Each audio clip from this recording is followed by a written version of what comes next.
পরবর্তী জাতীয় নির্বাচন চলতি বছরের ডিসেম্বর বা আগামী বছরের মাঝামাঝি অনুষ্ঠিত হতে পারে বলে জানিয়েছেন প্রধান উপদেষ্টা ড. মোহাম্মদ ইউনূস।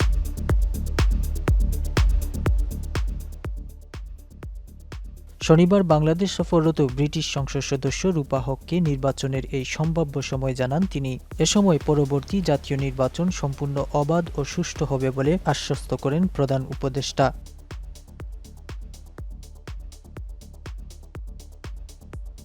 রূপা হক রাষ্ট্রীয় অতিথি ভবন যমুনায় প্রধান উপদেষ্টার সঙ্গে সাক্ষাৎ করেন। এ সময় তাদের মধ্যে আগামী নির্বাচন, গণঅভ্যুত্থান সহ নানা ইস্যুতে আলাপ হয়।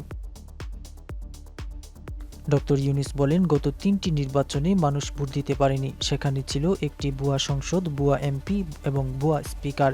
জোরপূর্বক দেশের মানুষের বাকস্বাধীনতা কেড়ে নেওয়া হয়েছিল। মানুষ এখন তাদের কণ্ঠ ফিরে পেয়েছে। রূপা হক পরবর্তী জাতীয় নির্বাচনের সম্ভাব্য তারিখ, অন্তর্বর্তীকালীন সরকারের নেওয়া সংস্কার উদ্যোগ এবং রাজনৈতিক দলগুলোর নির্বাচনে অংশগ্রহণ প্রক্রিয়া সম্পর্কে জানতে চান। অধ্যাপক ইউনূস তাকে জানান যে পরবর্তী জাতীয় নির্বাচনের জন্য দুটি সম্ভাব্য সময়সীমা রয়েছে। এটা 2025 সালের ডিসেম্বর বা 2026 সালের মধ্যভাগে হতে পারে। তবে নির্বাচনের তারিখ নির্ভর করছে মানুষ কতটা সংস্কার চায় তার উপর।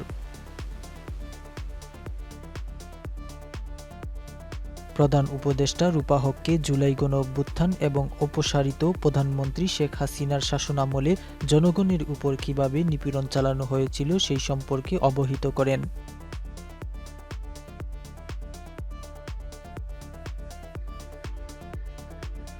রূপা হক নির্বাচনের পর্যবেক্ষক হিসেবে আবারও বাংলাদেশে ফিরে আসার ইচ্ছে প্রকাশ করেন। বৈঠকে উপস্থিত ছিলেন ব্রিটিশ হাইকমিশনের ডেপুটি হাইকমিশনার ও উন্নয়ন পরিচালক জেমস গোল্ডম্যান।